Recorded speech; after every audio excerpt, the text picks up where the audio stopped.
The storm came early, May 9th, 1980, a Friday morning over Tampa Bay. The winds began to howl before sunrise. Rain hammered the concrete and rusted steel of the Sunshine Skyway bridge. Fog swallowed the water. By dawn, visibility was gone.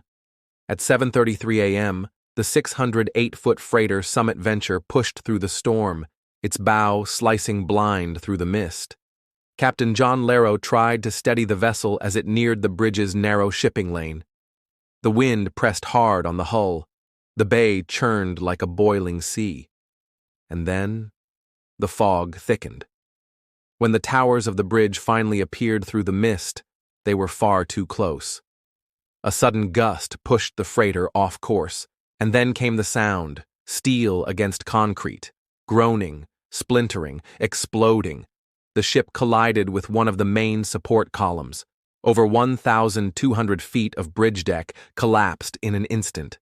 Entire slabs of roadway, cars and all, fell more than 140 feet into the water below. No time to stop, no time to turn. It just dropped away. There was no warning, no barrier, no escape. A Greyhound bus, en route from St. Petersburg to Miami, was among the first to vanish. Packed with 26 passengers and the driver, it shot off the edge of the broken span and fell like a missile into the bay. Witnesses said it made no sound when it disappeared, just a rush of air and silence, swallowed by the fog. In the final seconds before impact, some passengers likely saw it.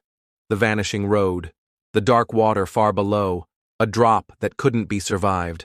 The driver, Rollin Mayberry, hit the brakes too late. His hands still gripped the wheel when divers found him. Body shattered, bones broken, skull split from the force of the fall. The bus had slammed into the bay nose first, crumpling like an accordion. No one on board survived. Behind them, a pickup truck followed close behind. The driver, Wesley McIntyre, saw the brake and swerved hard. His truck sailed off the edge, but struck the deck of the Summit Venture instead of the water. Bloodied and disoriented, he crawled from the crushed cab and staggered across the ship's deck until crewmen pulled him inside. He was the only one who lived. Other drivers weren't as lucky.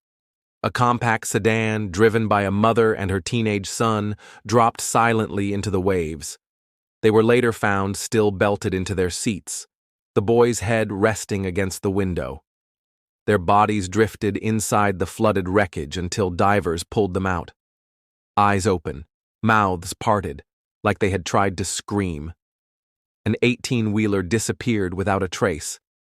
The cab was torn open like a soda can. Parts of the driver's body were never recovered. Divers worked for hours in zero visibility, brushing through twisted metal, broken glass, and bloated corpses. Some said they could hear the current howling between the crushed vehicles below.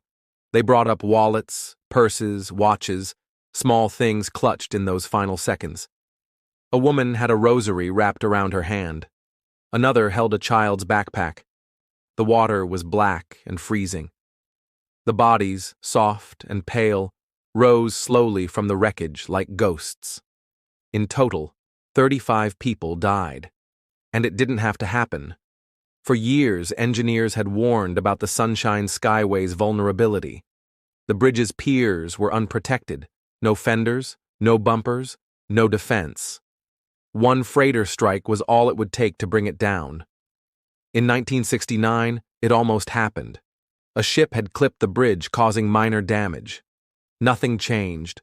No reinforcements, no barriers, just warnings and paperwork, until it was too late. State officials scrambled to deflect blame. The weather, the pilot, the impossible odds. But the families knew the bridge had been a risk for decades, a fragile artery of commerce and travel, and nothing more. In the months after, the broken bridge remained like a wound, half standing, half submerged. At low tide, parts of the wreckage surfaced. Tires, twisted railings, and rusted beams still clinging to lost vehicles. Wesley McIntyre, the lone survivor, struggled to sleep.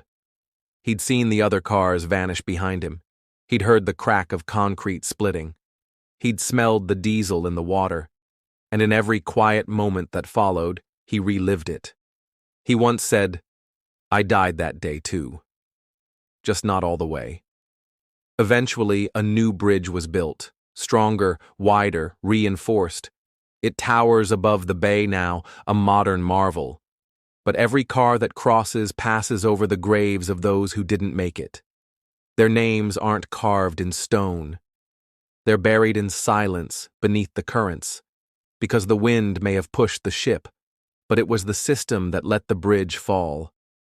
Thank you for listening to Road to Ruins. Subscribe for more true stories where systems fail and people pay the price.